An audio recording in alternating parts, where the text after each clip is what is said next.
maksud saya gini, mestinya rumah sakit itu dia justru jadi pengawas kan buat dokter. Kalau misalnya kita angkat mereka, artinya nggak usah sebut nama sih nggak apa-apa. Tapi setidaknya melihat beberapa indikator tadi bahwa mereka nggak terbuka, bahwa mereka tanggapan normatif, nggak proaktif untuk nampung.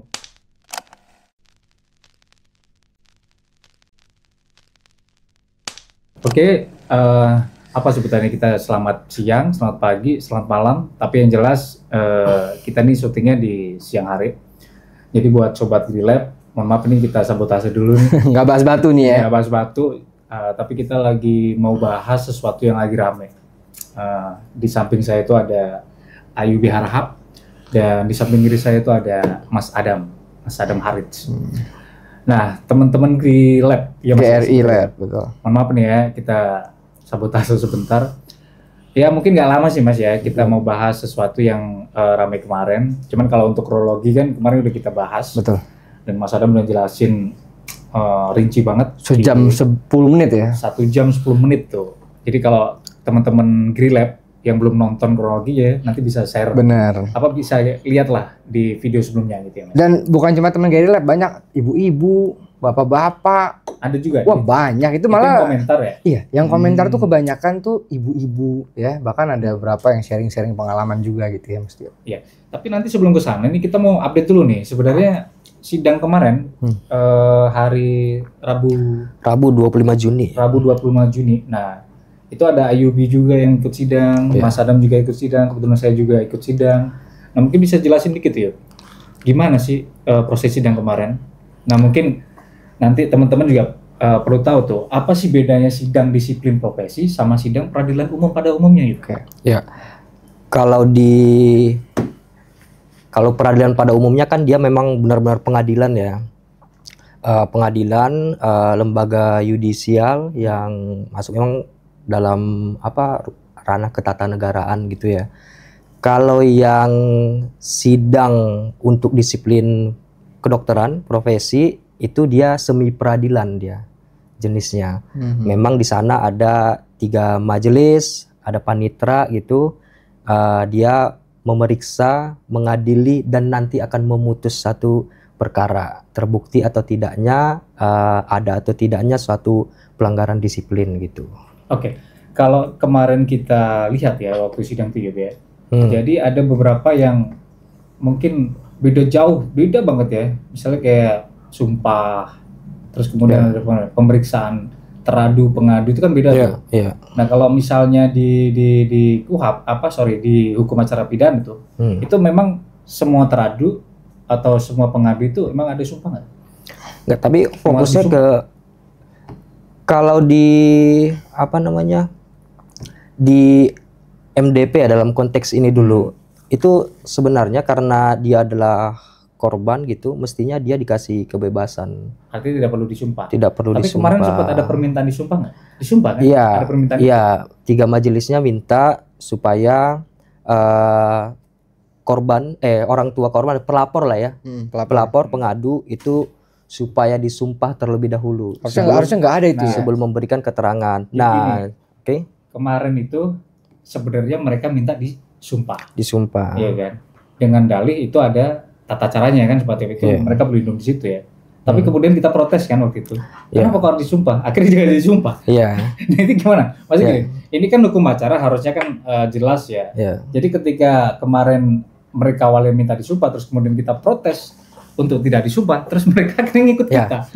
Gimana coba yuk? Ya poinnya yang ini kan tata caranya kan jadi kayak yang kita persoalan itu kan tadi supaya ada kebebasan buat si pengadu untuk memberikan keterangan dan tidak terikat sumpah. Itu satu hal yang kita ingin sampaikan ke majelisnya gitu. Nah kemudian kan kita tanya nih, ini hukum acaranya bagaimana? Prosedurnya seperti apa? Artinya, saat itu kita tanya tuh ke 3 majelis. Nah artinya kemarin itu teman-teman Grilab perlu tahu bahwa sidang majelis itu awalnya minta disumpah, terus kemudian kita protes, akhirnya tidak jadi sumpah. Nah itu yang kita permasalahkan. Maksudnya permasalahkan dalam artian gini, ini mereka sebenarnya pakai hukum acara apa gitu kan? Iya. Kalau dari mereka ini berlindung di mana sih kemarin? Ya kalau di peraturan.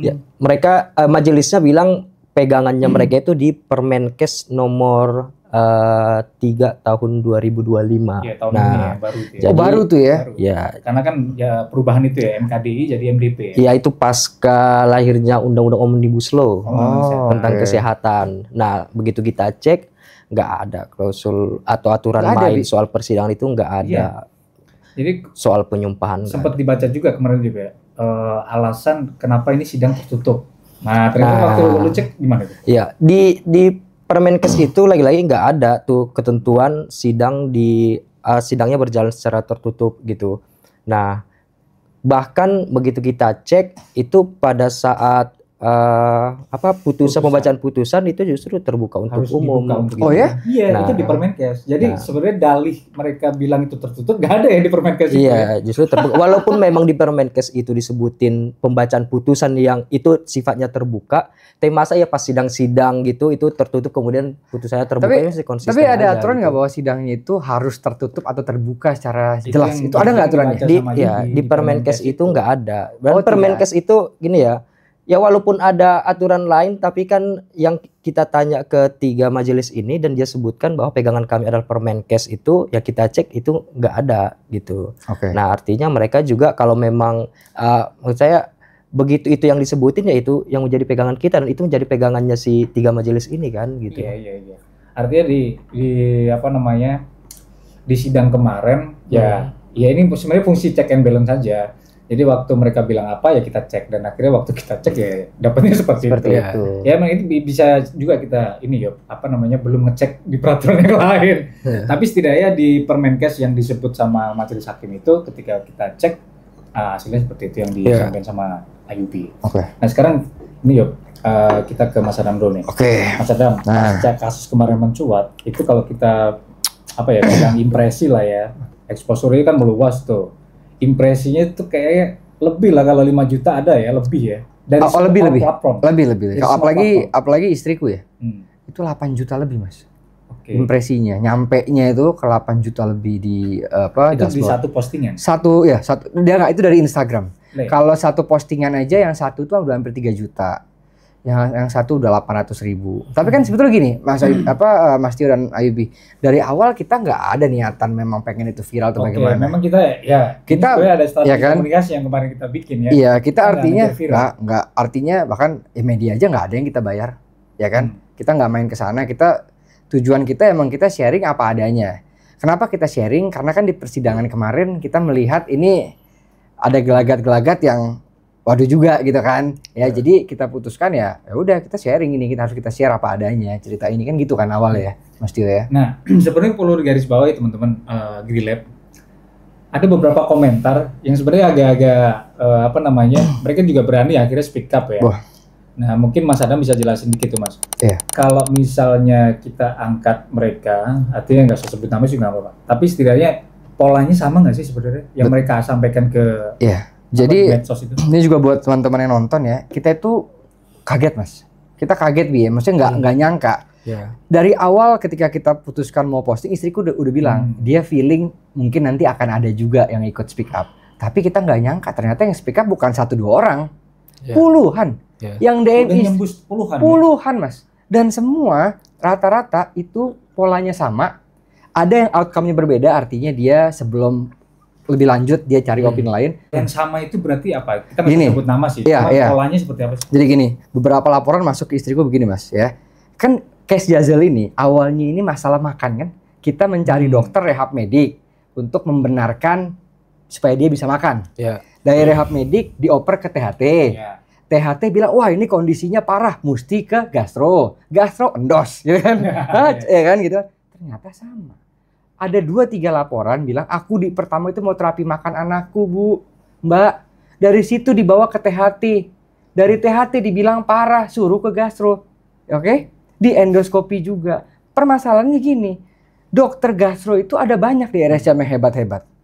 Ada Prof. Hegar, ada Prof. Hanifah, itu luar biasa. Ada Dokter Safira.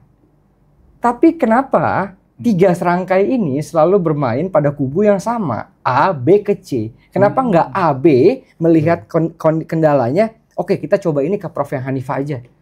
Gini, kenapa harus sama ujung-ujungnya ke petugas endoskopi? Iya, duta. Duta endoskopi, petugas endoskopi gue bilang ini, ya kan? Ini gue juga kaget ketika gue lihat ini loh. Ini kok seperti ada pola di sini. Ya. Terus kemudian ternyata ujungnya nggak bagus juga ya. Ujungnya nggak bagus. Teman-teman yang ngadu atau speak up kemarin di medsosnya, siapa namanya Mbak Naisya atau di apa namanya di postingan gitu kemarin itu ujungnya banyak kan nggak bagus. Nggak bagus. Gini Mas Tio ya. Ternyata, jadi gini. Tindakan endoskopi itu kan tindakan yang invasif disebut ya. Anak itu harus melalui anestesi, dibius, dimasukkan gitu ya, Mas Tio ya. Yeah. Beberapa gue konsul sama temen gue kan dokter juga banyak, Mas Tio. Ya, gue ngobrol. Mereka tanya gini, Dam, tapi kan sebelum di endoskopi lu dijelasin dong manfaatnya, resikonya apa. Terus anak ini dicek, dieliminasi dulu ABC, baru terakhir endoskopi. Enggak, gue bilang. Terus gimana? Loh, datang ada hasil THT, ini mesti endoskopi. Oh, itu nggak benar kata temen gue. Apalagi Mas, jadi gini, ini apalagi soal GERD. GERD itu kan banyak treatmentnya Mas. Dieliminasi satu persatu, ketika udah nggak ada, udah dieliminasi masih sakit GERD, baru di endoskopi. Lalu kalaupun mau endoskopi, itu ternyata wajib loh dijelaskan resikonya. Iya. Dan yang mana resiko ini? Kemarin? Ya nggak ada Mas, gini loh. Kemarin di kronologis yang dibuat sama bersangkutan pada persidangan ditulis kan, sudah dijelaskan resiko. Apa resikonya? Infeksi, ada 3, infeksi apa dan terakhir kebocoran usus.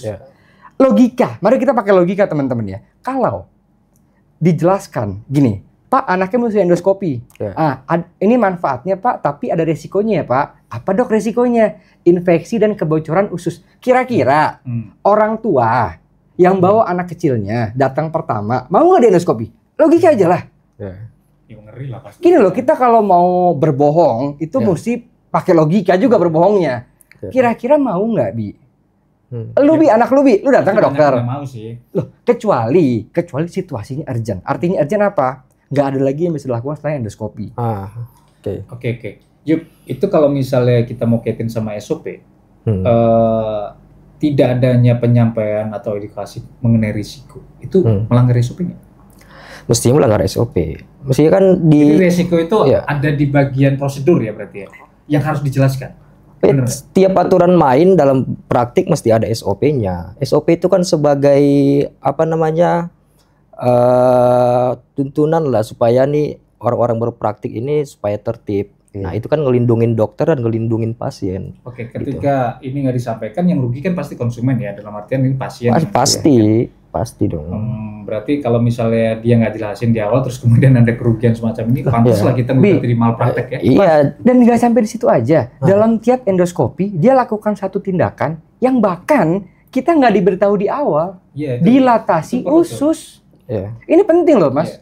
Dilatasi skop. Tertulis kan, di kronologis kan, dilakukan dilatasi skop dan menyebabkan pendarahan sesuai yang diharapkan. Ada loh, di beberapa titik. Itu bayangin, Bi, kita nih inform konsennya endoskopi tanpa dijelaskan resiko. Gue aja baru tahu Mas, ternyata endoskopi ada resikonya. Gue baru tahu loh, sumpah. Karena kita kulik-kulik ya? Karena kita kulik, karena kita nonton video, karena kita baca kronologis. Baru tahu, bayangin nggak? Terus dilakukan dilatasi skop. Dia cuma keluar bilang, ya tadi juga saya dilatasi Pak karena ada penyempitan. Bentar dulu. Itu bukan dilatasi spontan seperti pengakuannya orang dia tulis dia tulis dilatasi skop. Tapi dalam sidang dia bilang ini dilatasi spontan. Jadi ada inkonsistensi. Dalam pernyataannya. Kita kan berpegang pada tulisannya dong, ya kan? Dilatasi skop. Itu mesti ngomong lah Mas Tio. Iya. Ibaratnya tubuh anak kita nih mau diotak-atik, mau dilatasi. Masa lu nggak ngomong, lu main lakukan, lu berani banget. Kalau terjadi apa-apa, kejadian kan? Lalu masalah urgensi juga gue mempertanyakan, Bi. Anak dalam situasi urgensi apa? Anak umur 11 bulan sampai setahun di endoskopi 2 kali, jarak waktu sebulan setengah, Bi. Oke lah, endoskopi pertama katakanlah kita percaya dia ini urgent, oke. Tapi sebulan setengah kemudian kan dia udah lihat usus anak gua sebulan lalu. Lu ngapain mau lihat usus anak gua lagi? Iya. Nuh, kita ini mesti percaya siapa, Mas? Betul. Orang banyak bilang ke gua, kenapa nggak cari second opinion, Papa Ijazah? Kita ini ke dia aja dirujuk oleh 2 dokter ahli. Kita ini dirujuk, Bi. Ini bukan gua cukup dapat dokter tersebut, profesor. Kita ini dirujuk, Mas. Dirujuk sama 2 dokter berpengalaman di RSCM. Bisa dong kita anggap itu udah opini keberapa itu? Ya opini ke berapa? Ketiga Iya kan? sekian lah ya. Itu udah dirujuk, ditemukan oleh profesor. Jadi pada akhirnya apa yang gue sebagai bapak ya, kepala keluarga dan istri gue, kita akhirnya nelen gitu loh. Artinya udahlah, nggak apa-apa deh kita dicaci begini, direndahkan. Yang penting anak gue sembuh. Iya. Ya. Oke, sebenarnya penekanan begini Mas Adam. Oke, ini kasus kan udah tahun lalu dan siapa namanya anak J ini kan udah Desember sampai Januari kasusnya kan. Segala macam. Tapi penekanan kita di kasus ini sebenarnya menindaklanjuti Oh iya dong. SOP yang salah itu. Betul. Yang menyebabkan, ya Iya, kan? yang ada dampaknya kan dari situ. Loh, Mas, oke anak Jazal ini udah recover, tapi emang udah sama seperti sebelum operasi? Sebelum kejadian. Belum, Mas. Berat badannya, ya. Oh, belum pulih sepenuhnya ya? Belum, kita masih berjuang. Bayangin, kita ini berjuang memulihkan Jazal sampai kondisi sebelum dia diobok-obok. Iya. Jazal sudah pulih, dia udah aktif, dia udah ceria. Tapi belum mencapai level sebelum dia diobok-obok. Kan ada semua videonya. Nanti ini bisa jadi dampak yang panjang ya? Loh, itu dia Mas, itu dia. Untungnya adalah Mas ya, dari segi otak brainnya Jazal ini nggak terganggu neurologinya. Ya, beberapa gua konsul dokter, wah mereka takjub sekali. Dengan 4 kali proses operasi, ya begitu panjang obat-obatan masuk, ternyata sarafnya Jazal ini masih baik responnya gitu. Dia masih bisa berinteraksi secara anak normal. Yang mana itu untuk kalau anak yang tidak beruntung mungkin beda cerita Mas, gitu. Ya, ini kan kalian minta MDP untuk menjatuhkan sanksi, salah satunya itu pemecatan dan pencabutan izin praktik lah ya. Ya, ini setimpal nggak kira-kira tuntutan itu? Nah, oke, dari sisi aturan mungkin memang sanksinya cuma dibatasi itu aja ya. Tapi kira-kira kalau menurut lu setimpal nggak? Kalau secara keseluruhan enggak lah. Cuman kan karena ini ranahnya MDP ya kita hormatin sesuai tupoksinya lah. Karena memang tupoksi terbatas di situ ya kita minta sesuai untuk pencabutan izin praktik aja. Oke, berarti di sini sebenarnya ada apa ya yang bolong ya? Mungkin aturannya mungkin perlu diperketat dan tambah juga sanksinya ya. Karena nggak ada kan sanksi yang menyebutkan ketika dia divonis bersalah itu harus dibawa ke pidana kayak gitu. Ada nggak satu begitu bunyinya begitu? Nggak, kalau konteks MDP enggak, rekomendasi mah enggak. Jadi begitu kan? Iya, enggak ada. Itu ada di aturan hukum yang berbeda gitu. Misalnya di KUH pidana kan ada, kalau Anda mau buat perdata, ada KUH perdata kan ada soal PMH yang kayak gitu. Nah, cuman kalau konteksnya MDP ya dia hanya menguji soal praktik disiplin profesinya aja gitu. Artinya ketika MDP memutuskan bahwa si dokter ini bersalah, ya kan, itu bisa jadi acuan teman-teman pengadu untuk membawa itu ke dimensi hukum yang lain ya. Bisa. Ya bisa. Walaupun tanpa putusan itu pun masyarakat bisa melakukan upaya hukum. Hukum tuh nggak boleh membatasi masyarakat dalam mencari keadilan gitu, nggak boleh dibatas-batasin gitu. Nah itu kan hak kita lah untuk melakukan upaya hukum apapun yang disiapkan oleh peraturan perundang-undangan untuk mencari rasa keadilan bagi korban gitu. Iya. Ini penting ya buat teman-teman Grilab dan teman-teman ya apa kita sebutnya Justice for J lah gitu. Justice for Jazal, benar. Justice for J ya kan. Jadi sebenarnya kalau misalnya mengalami atau mendapatkan perlakuan yang sama dengan Mas Adam dan orang tua Jazal ini, nah sebenarnya bisa lah kita melakukan upaya yang sama seperti Mas Adam ini. Nah, balik lagi ke Mas Adam nih Mas.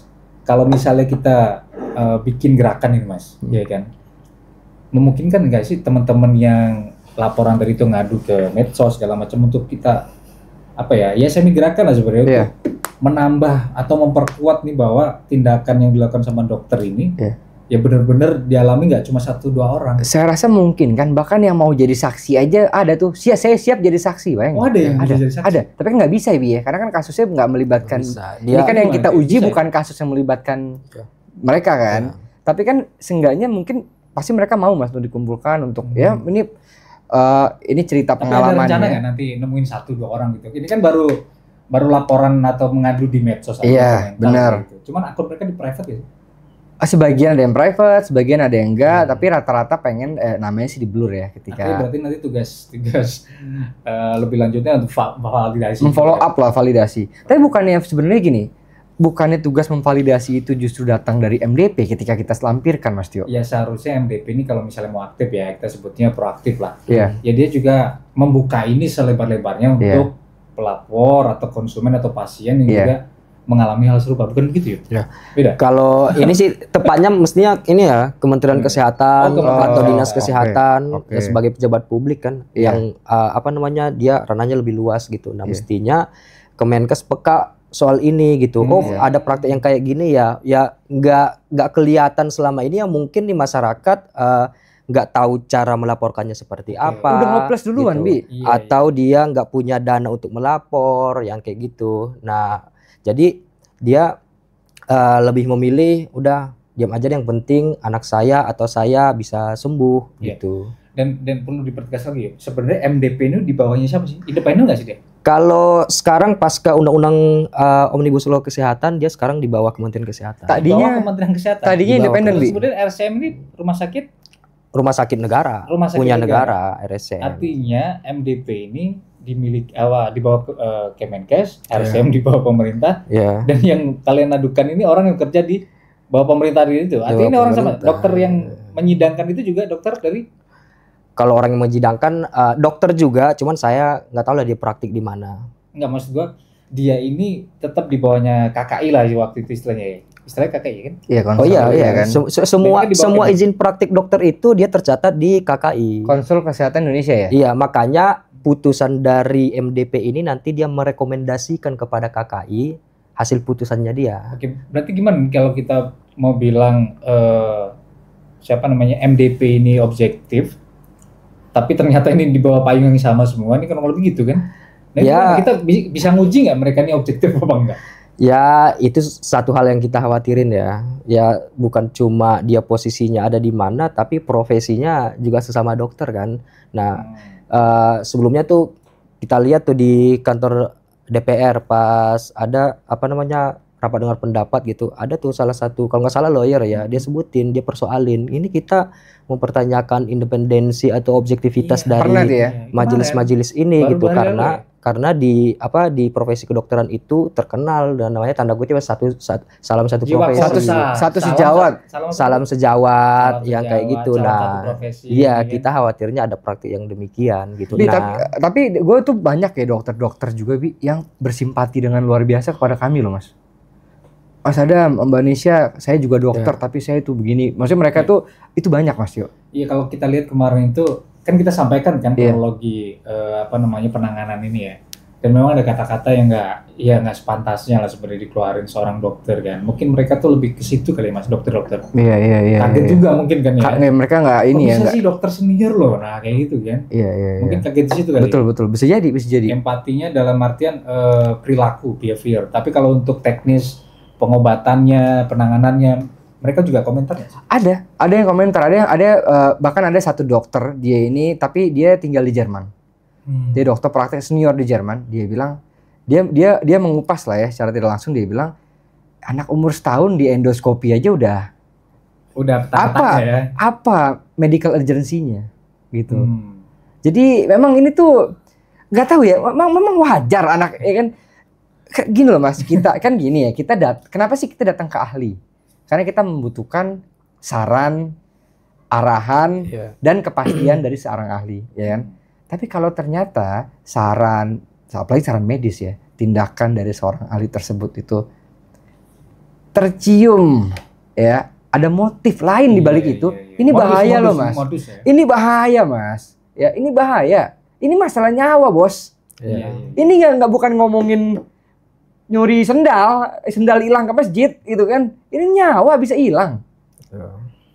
Memang gue ngerti ya, mungkin beliau ini luar biasa ahli, mungkin ribuan endoskopi dilakukan, merasa tidak pernah melakukan kesalahan, merasa tidak pernah melakukan kesalahan, akhirnya udah overconfidence. Mas, sepandai-pandainya tupai melompat bisa jatuh Mas. Ini jatuhnya di ruang sidang.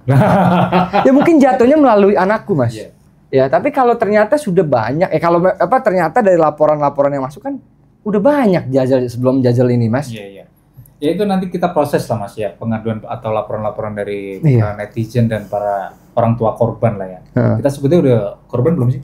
kalau udah kejadian gitu? Kalau kita Bukan yang teman-teman ngelapor ngadu di medsos. Dugaan ya? mereka punya hak untuk jadi korban, untuk mengatakan mereka korban. Punya hak ya? Iya. Ya, kita sebut aja lah mereka ini sebenarnya korban-korban dari duta tadi itu. Iya. Duta Indosiar. Korban itu bukan berarti hanya kasus yang menjadi berat ya, tapi korban pelecehan, ya kan, korban di apa namanya disudutkan, itu kan korban, Iya. benar nggak? Iya, iya. Korban direndahkan.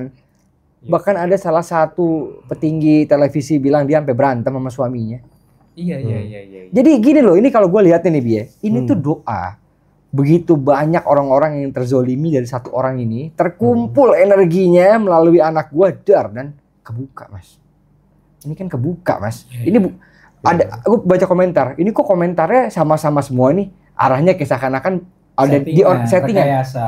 Settingan gimana coba ya kan? Itu kan udah nggak make sense. Baca aja, pahami aja apa background orang yang bercerita. Kita aja pun kaget gitu Bi. Ya biasanya nanti ya bakal diserang sih mas. Iya. Sama buzzer. Kemarin sempat ada mas, sempat ada. ada beberapa bahkan ini jadi dilaporkan ke istri gua. Mbak Nesya, baca deh. Ini aku dapat dari salah satu dokter lingkungan temenku. Katanya dia udah baca notulensi rapat di Kencana. Itu katanya orang tuanya tidak kooperatif. Pada malam hari pasca endoskopi, orang tuanya nggak mau anaknya diinfus, padahal anaknya udah dehidrasi. Ini kan orang yang nggak paham konteks, mas. Oh, berarti ini nyalain orang tua. Arahnya kan begitu. Kan kelihatan waktu sidang kemarin bisa-bisa dia bilang ini orang tuanya beli bumbu-bumbu dapur dari online, gitu gak? Iya. Itu kan bohong itu, mas. Iya. Bayangin udah seperti itu masih nuduh ibunya. Ini istri gue, ibunya Jazal yang mengalami ini masih bisa mau dituduh hal seperti itu. Ini kan ada yang salah dong. Bayangin itu kayak misalnya malam itu dibilang nggak mau diinfus. Tak paham konteksnya nggak? Konteksnya itu jam 8, jam 9 Jazal udah kecapean, abis endoskopi, udah tidur anaknya, mau ditusuk. Istriku bilang besok pagi aja. Kesian anaknya udah tidur. Dan baik-baik saya suster pun bilang iya juga gitu loh. Udah malam.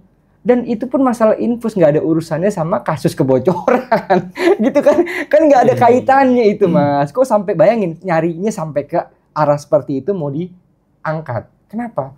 Ya, karena mungkin udah bingung lagi ini, sudah bingung. Ya pas sidang pun bawa pasukan ya. Waduh, rame banget. Coba lu jelasin deh yuk. Sidang kemarin itu apa aja sih yang menurut lu janggal coba? Atau menurut lu aneh dan lu baru lihat waktu itu? Ya pertama lu udah sering nih sidang di disiplin profesi kan, nggak cuma sekali kemarin kan? Ya sebelumnya ada, tapi sebelum lahirnya undang-undang Omnibus Law Kesehatan kan. Ya masih pakai MKD. Iya. Berarti ada perubahan tuh sebelum lahirnya dulu namanya MKDKI kan singkatannya. MKDKI. Okay. Majelis Kehormatan Disiplin Profesi kan. Jadi waktu itu yang saya bersidang, apalagi waktu zaman Covid ya, memang Zoom, tapi kami datang ke kantornya, kantor KKI. Kita hanya diperiksa untuk memberikan keterangan aja, bukan berhadapan seperti sidang kemarin kan, gitu. Nah ini sebenarnya memang baiknya ya seperti ini gitu, ada kemajuan gitu kan, berhadapan dengan pihak lawan dan di tengah tuh si orang yang kita adukan gitu kan. Nah di situ lebih fair gitu kan, jadi keterangan pun bisa sambil dikonfirmasi gitu.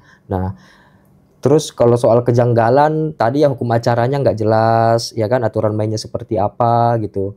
Nah, awalnya sidang tertutup, tapi kok ada pihak-pihak lain yang ada di dalam ruang sidang gitu. Mestinya kan hakimnya, majelisnya itu steril dulu tuh, pengadilan, para pihak dulu yang sama-sama gitu ya. Ya, kalaupun ada saksi, baru kemudian nanti dipanggil untuk berikan keterangan gitu.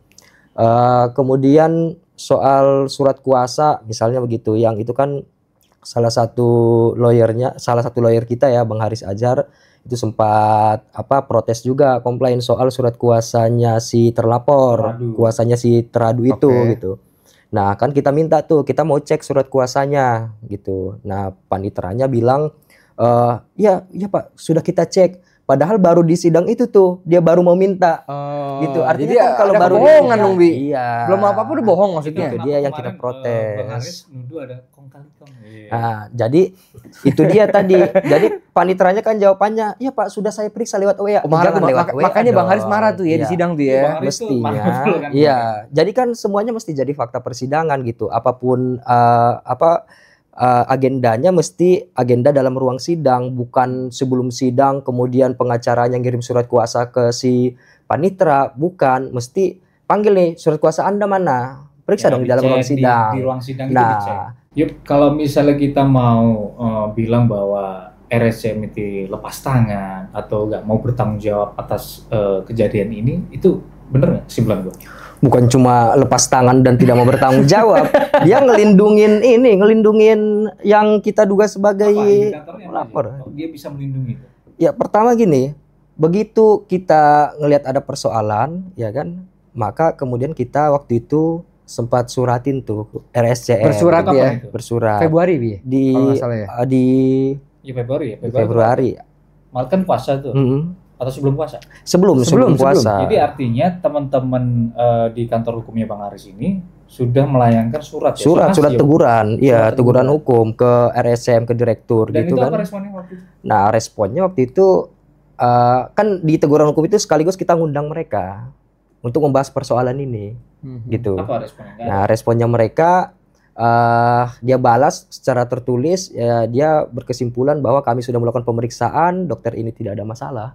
Tidak ada bahkan di poin nomor 5 Mas Tio, dia bilang bahwa tindakan yang dilakukan dokter endoskopi ini sudah sesuai karena tindakan endoskopi dilakukan karena situasi atau kondisi medis anak yang urgent, ya kan? Iya. Ada kata-kata urgent. Ada kan itu kan ditulis sama dia. Apa dasarnya itu mengatakan itu urgent? Iya. Apakah cerita sepihak dari pelaku? Itu dibuka ke kalian. Jadi hasil pemeriksaannya apa gitu dibuka? Oh enggak. Dia pemeriksaannya seperti apa? Dia kesimpulan aja. Dia menyimpulkan. Jadi yang dikasih ke teman-teman ini adalah kesimpulan dari pemeriksaan itu. Iya, kesimpulan. Tapi kan kita nggak tahu juga dia benar nggak periksa tuh dokter. Iya, artinya nggak terbuka di situ ya. Iya. Pemeriksaannya kayak gimana nggak ada. Mestinya gini, dia mau periksa tuh dokter. Ini RSCM-nya. Panggil kita juga nggak sih, Bi? Dengar dulu dong dari pihak kita. Benar. Dalil kalian tuh apa sih yang Anda persoalin? Apa sih? Oh, bla bla bla bla. Baru kemudian baru periksa nih. Baru lihat tuh SOP nih, ada nggak pelanggaran? Iya, nggak ada konfrontasi. Itu dia yang saya bilang tadi, bukan cuma lepas tangan, justru melindungi gitu. Nah, mestinya terkesan melindungi lah ya. Melindungi bukan terkesan.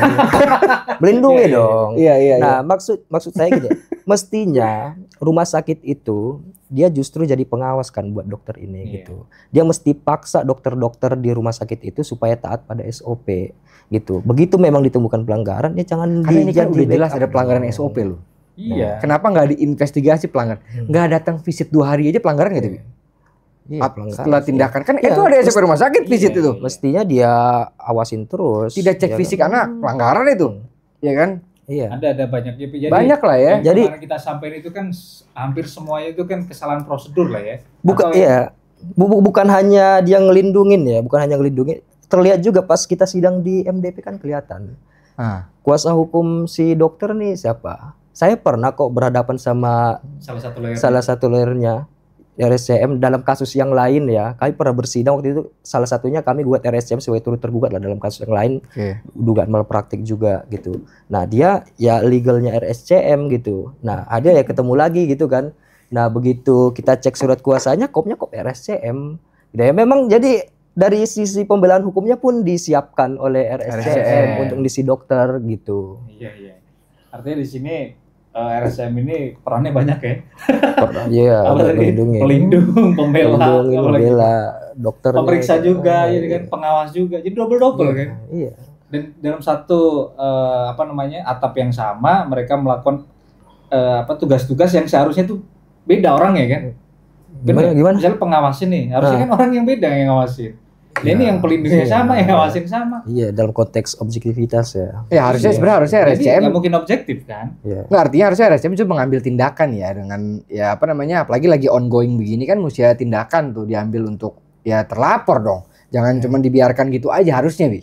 Oke, pokoknya dari sisi objektivitas ini seperti tidak akan objektif lah ya. RSCM ya. Iya, kita meragukan itulah. Oke, Mas Adam, balik lagi tuh Mas. Coba kalau misalnya kita mau identifikasi nih teman-teman yang sudah pernah DM apalagi tuh menyampaikan kronologi secara rigid terkait dengan apa yang mereka alami segala macam.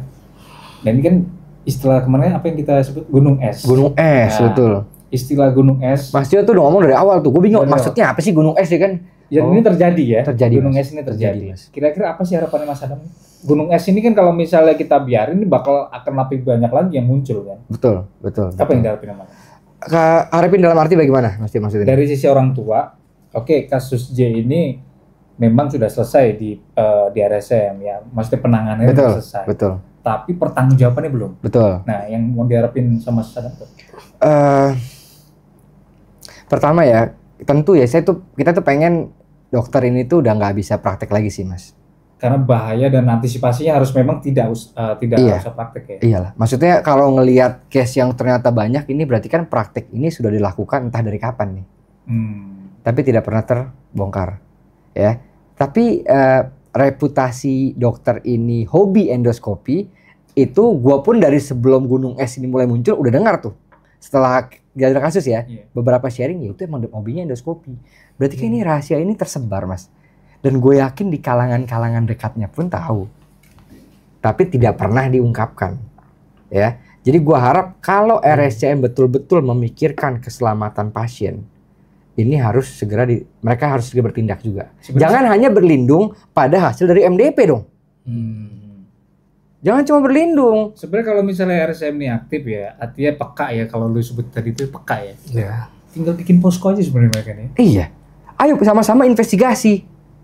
Terbuka di situ. Terbuka, diinvestigasi, ditelusuri. Benar nggak pengakuan ini? Coba dibuka aja datanya. Dalam 6 bulan terakhir, berapa banyak pasien di endoskopi oleh yang bersangkutan? Berapa banyak keluar dengan selamat? Berapa banyak masuk ke PICU? Berapa banyak meninggal? Dibuka dong. Kita mau tahu. Ini pesan buat RSCM ya. Ini namanya transparansi yang kita harapkan dapat dibuka. Karena kalau benar ya, kita anggap lebih ini kita bilang kan kalau benar yang diberitakan itu skandal ini, Bi. Iya. Kalau benar, ini skandal loh. Ngeri loh, Mas. Transparansi itu kan masuk salah satu di good corporate ya. Benar? Ya. Dan RSCM ini adalah corporate kan kita sebutnya kan gitu. Ya, walaupun rumah sakit itu nggak boleh bisnis oriented ya, tapi ya pada umumnya rumah sakit cari untung juga. Ya kita nggak menuding bahwa RSCM cari untung dalam beberapa tindakannya itu ya. Tapi memang kejadian ya Mas. Ada lah. Nah, ya kita tahu lah Mas, sama-sama semua ini kan pada akhirnya memang kesehatan tapi kan belakangnya juga bisnis ya. Iya, kalau istilahnya ada saya kenal beberapa dokter itu nyebutnya health industry gitu kan. Oke. Bahkan ada istilahnya tuh ya. Industri kesehatan. Ada industri kesehatan. Nggak, artinya gini loh Mas, kita tapi paham ya. Lebih panjang sih kalau misalnya. Iya, memang. Tapi poinnya begini Mas Tio Ayubi menurut gue ya. Kita paham pasti namanya ini kan di belakangnya bisnis kita paham. Tapi kan bisnis tuh ada etiknya juga. Iya. Ada etiknya. Ada cara-cara lain ngebus sales, ngebus pemasukan income. Tapi kalau ngebusnya dengan cara ugal-ugalan melalui endoskopi, waduh. Iya, sebenarnya dokter ini marwahnya itu kan pengabdian apa tadi? Oh iya dong. Girohnya ya. Iya, betul. Girohnya kan? Betul. Itu kan pengabdian. Bukan nyari duit. Ya kan? Ya nanti kita buktiin lah siapa yang di sini yang benar-benar pro dengan industri kesehatan. Betul. Siapa yang mengabdi untuk pasien, siapa yang berlindung dengan kata mengabdi untuk pasien tapi ada motif balik itu. Ya kan yang ngawasin itu sebenarnya RSCM. Bukan, Kemenkes. Kesehatan. Jadi Kemenkes gimana ya? Sejauh ini ya oke lah, kita lihat beberapa berita mereka udah ngasih tanggapan ya. Nyerahin ini ke MDP. Tapi kalau dari proses yang sudah kalian jalani dari bulan Februari atau pasca laporan itu masuk ke RSCM, Kemenkes ini apa? Ya, jadi saya mau jawab ke transparansi tadi ya. Memang ada persoalan privasi data pasien. Kalau dalam konteks rumah sakit dia nggak bisa buka ke publik. Ya, kan? Oke, itu kita ngerti. Tapi gimana cara mengakomodir ini? Dia mesti masuk ke ranah kebijakan publik. RSCM kan dia karena ada privasi tadi dan maka dari itu harusnya ini ditarik ke Kementerian Kesehatan dalam konteks kebijakan publik. Nah, Kementerian Kesehatan inilah yang kemudian melakukan investigasi atau monitoring gitu kan, atau pengawasan kepada rumah sakit. Dan harus berkala ya. Nah, iya dong.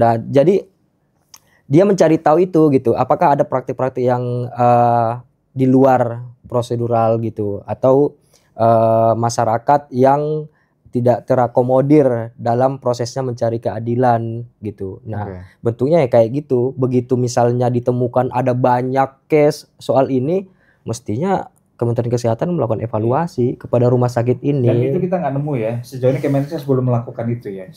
Sependek pengetahuan. Ya, harapan kita ya Kementerian Kesehatan dia mesti benar-benar memastikan kerja-kerja Majelis Disiplin Profesi gitu, memastikan bahwa ini semi peradilan ini MDP ini bekerja secara objektif ya. Objektif gitu. Kalau memang ada pelanggaran prosedural ya mesti diawasi. Ini mungkin agak susah ya karena memang tertutup satu itu dan kita lihat tanggapan Kemenkes KKI juga sangat normatif kalau kita baca berita ya.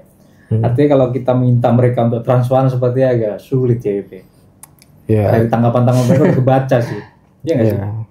Ya ini ya benar tadi kalau misalnya Yubi tadi nuduh bahwa ini akan ada upaya perlindungan buat si terlapor kayak gitu ya bisa. Kekhawatirannya seperti itu. Iya kan? Ya kita khawatir dan melihat beberapa indikator tadi bahwa mereka nggak terbuka, bahwa mereka tanggapan normatif, nggak proaktif untuk nampung pengadu-pengadu yang udah nyampe di komentar-komentarnya Mas Adam segala macam. Ya indikasi ke situ. Tapi gini. Kami juga sangat menghargai Majelis Disiplin Profesi, ya kan, lembaga itu kita sangat menghargai. Buktinya apa? Kita membuat laporan ke sana. Dan itu diterima ya. Iya, dan itu memang disiapkan ruangnya oleh hukum, maka kami menempuh salah satunya jalurnya itu. Ya itu bentuk kami menghormati lah, menghargai lembaga ini yang dibuat oleh peraturan perundangan gitu. Meskipun itu bukan salah satu jalur gitu ya. Ya itu salah satu bukan satu-satunya gitu. Oke. Sepertinya cukup sih. Mas Yubi, Mas Yubi dan Mas Adam. Ya meskipun per hari ini kita belum dapat undangan nih ya, belum untuk sidang lanjutannya, tapi kita berharap ya MDP ini bisa kerja objektif dan lebih berpihak kepada sesuatu yang benar lah ya. Betul. Meskipun ini masih diuji sih, siapa yang benar siapa yang salah. Betul. Tapi setidaknya kalau misalnya bisa objektif ya, mestinya mereka tahu lah siapa yang salah. Karena gini ya Mas, ini tuh penutupnya terakhir ya, ini tuh bisa terjadi ke siapa aja sih. Betul. Iya kan? Ke siapa aja, jadi ya bahkan bisa terjadi ke nauzubillah ke yang para penguji di MDP juga itu kan ini kasus ini kan bukan kasus yang direncanakan. Ya, jadi ya harapannya mereka juga bisa melihat dari sisi kemanusiaannya, bukan hanya dari sisi teman sejawat. Sebetulnya itu sih harapannya, ya kan? Jadi sebelum terjadi ke anak-anak, ibu bapak segala macam, memang kasus ini ya selain menjadi perhatian banyak orang, kasus ini juga bisa jadi bahan evaluasi. Betul. Lah untuk pihak-pihak. Pembuka mata Mas Tio, ya kan? Bisa ngebuka mata gitu bahwa ternyata kayaknya ini kenapa sih kasus begini terus berulang? Belum lama anak tangan diamputasi Mas. Iya. Kesian itu denger ceritanya Mas. Nangis kita nonton video itu. Iya kalau dikumpulin memang banyak. Betul. Artinya kan ya harapannya kasus seperti ini mungkin lewat anak kami juga ini bisa jadi ya pembuka jalan sistemnya. Ayo dong diperbaiki sistemnya supaya kasus seperti ini semakin lama semakin berkurang, bahkan kalau bisa nggak ada lagi Mas. Gitu ya kan. Oke, cukup sementara. Jadi nanti kalau misalnya teman-teman Grilab mau nonton lanjutannya, kita juga nunggu sih lanjutannya. Pas banget masjid udah mau azan kan. Jadi mudah-mudahan kita juga segera dapat kabar dari MDP kapan sidang berikutnya dilaksanakan. Betul. Oke, thank you buat Yubi dan Mas Adam. Assalamualaikum warahmatullahi wabarakatuh.